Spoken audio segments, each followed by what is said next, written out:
Who was the guy that first put Glasgow on the map? No, it wasn't Taggart. Taggart. And what's the story, or for, with the city's coat of arms? Find out now in this birthday episode of Astonishing Glasgow.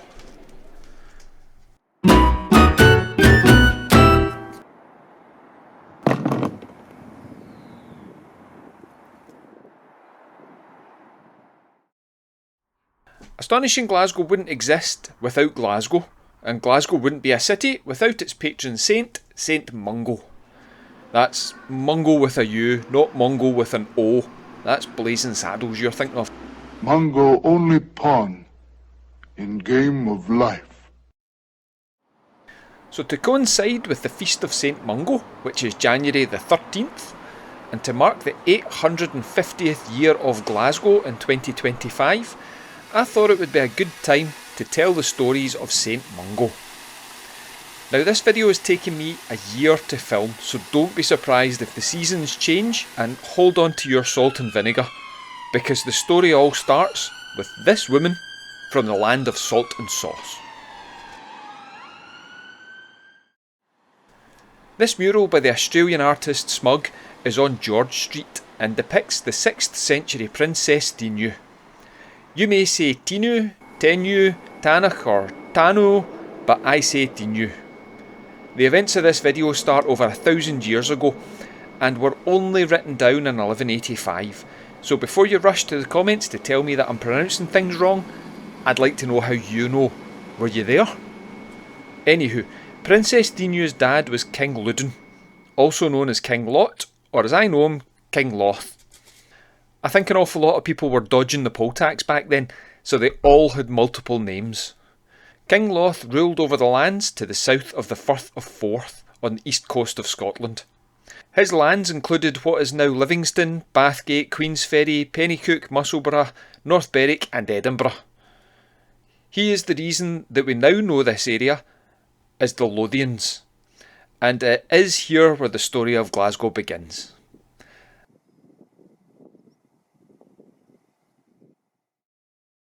Princess Theu was in her teens, and she was living around about this area when she had the unfortunate distinction of becoming Scotland's first recorded victim of domestic abuse. A visiting Welsh prince called Owain tricked the young princess and assaulted her in her apartments. She fell pregnant after that night and had to tell her father. When King Loth found out what had happened and that his daughter was to become an unmarried mother, there was one chance for him to show his caring, loving, paternal instincts.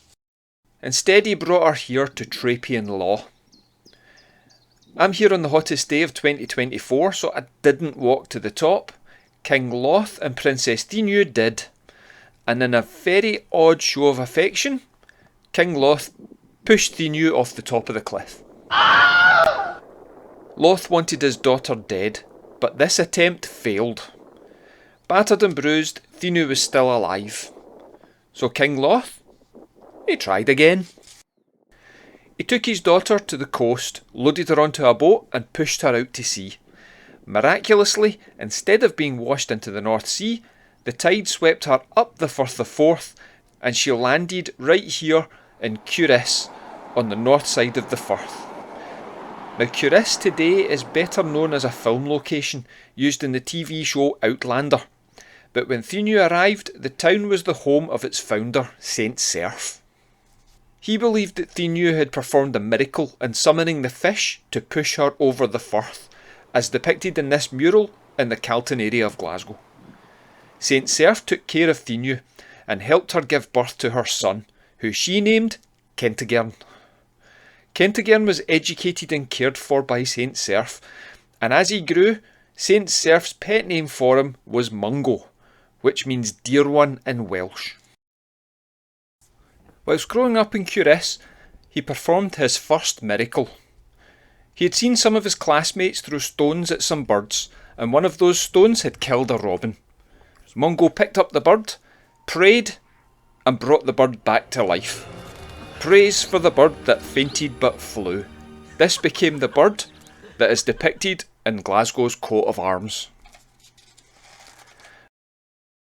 A few years later, By this point in his early teens, Mungo was put in charge of keeping the fire lit in St Serph's monastery, but he fell asleep and the fire went out. He rushed outside, grabbed a branch and put it in the fireplace.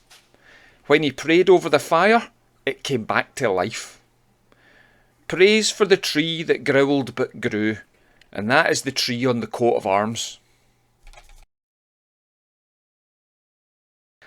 Now, I'm not sure how the next story constitutes a miracle, but it was at the age of 25 Mungo was sent by St Serph to begin his missionary life in an area near the River Clyde.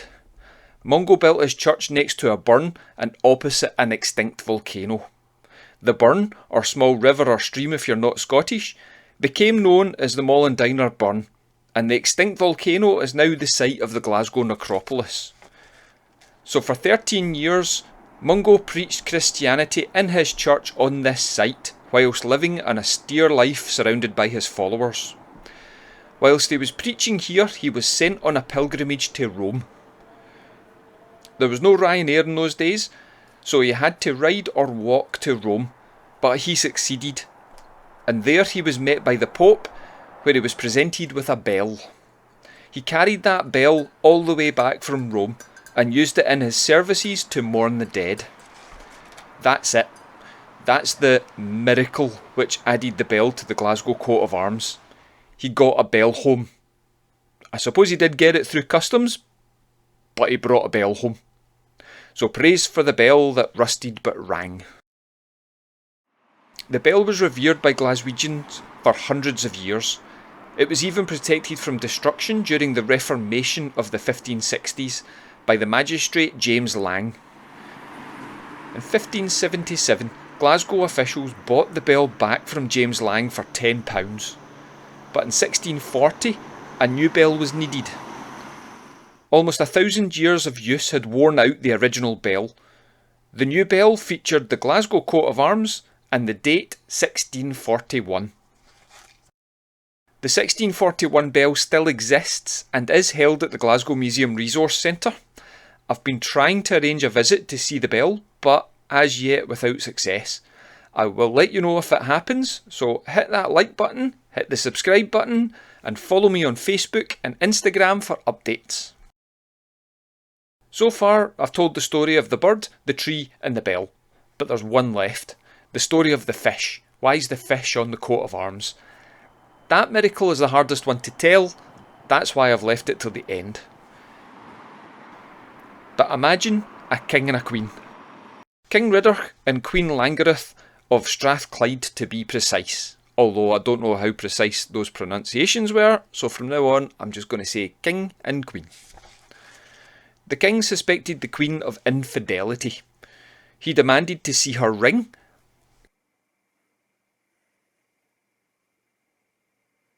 He claimed that she had given her ring to her lover. He wanted to see the ring to prove that she hadn't been unfaithful so that she could save her life. In reality, the king had thrown the ring into the Mollendiner burn that ran behind St Mungo's church. In a panic, the queen appealed to St Mungo to save her. St Mungo sent a messenger to the river to catch a fish and bring it back to the church. When he did, the fish was cut open and inside was the missing ring. The queen's life was saved. It could happen. But praise for the fish that sighed but swam. That was the last story of the coat of arms. And so now you know the stories of St Mungo, and how the bird that never flew, the tree that never grew, the bell that never rang, and the fish that never swam became featured on Glasgow's coat of arms. The coat of arms can be seen all over the city, occasionally with St Mungo, but more often you'll see just the symbols. Sometimes quite abstract, you need to look quite closely. My favourite coat of arms, well, it's a toss-up between this Art Nouveau copper panel on the corner of Hope Street and West Regent Street and the spectacular tesserae mosaic just inside the city chambers. In fact, the whole of the city chambers is spectacular. Go along for the free tour if you have the chance. The lampposts outside Glasgow Cathedral, they're pretty spectacular as well, and they all feature the bird, the bell, the tree and the fish. As we're up here, the current cathedral stands on the site of St Mungo's first church, but this one was built between 1136 and 1197, so St Mungo would never have been inside this version of the cathedral when he was alive. But he is still here.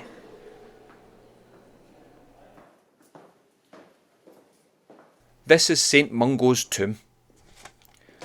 I was really lucky to have the cathedral practically to myself this day. It's not always this quiet. Now, St Mungo had arrived in Glasgow aged 25, but he left for Wales aged 38 due to a strong anti-Christian movement. He did return to Glasgow in later life and built a large community around himself. He lived to be 96 years old, but was by then very frail. He died in his bath on January the 13th in the year 614. So January the 13th is the day that St Mungo died, and this is the day that's known as the Feast of St Mungo. Now, he may not actually be buried here, there may not be very much of him left. But because he was so revered, Glasgow Cathedral was saved from destruction during the Reformation in the 1500s, making it the oldest cathedral on mainland Scotland. St Mungo is not only remembered at the cathedral or on the coat of arms, more recently he has been depicted in what has become Glasgow's most photographed murals. Another one by the artist Smug, and this time it's on the High Street. He's looking a little bit scruffy in this portrait, but Smug always paints his historic characters in contemporary clothing, and since St Mungo was the patron saint of the homeless, he is dressed in a slightly scruffier way. As he looms over the High Street, I can never work out if he looks more like Robin Williams or Robert De Niro. I'll let you choose.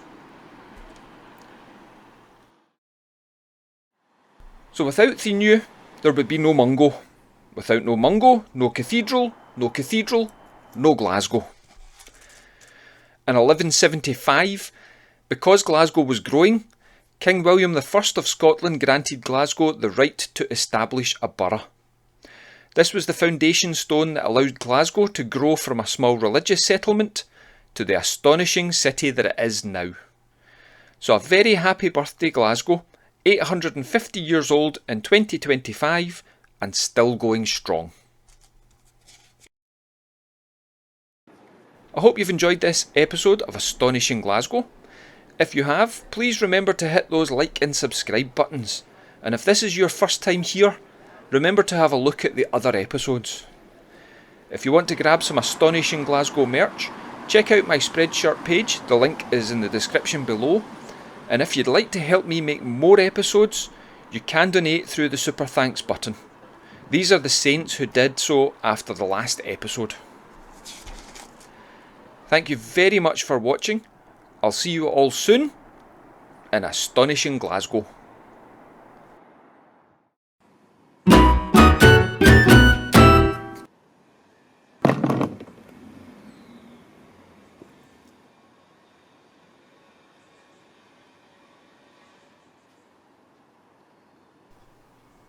Right, my way to start blowing out these 850 birthday candles on this cake. See you next time.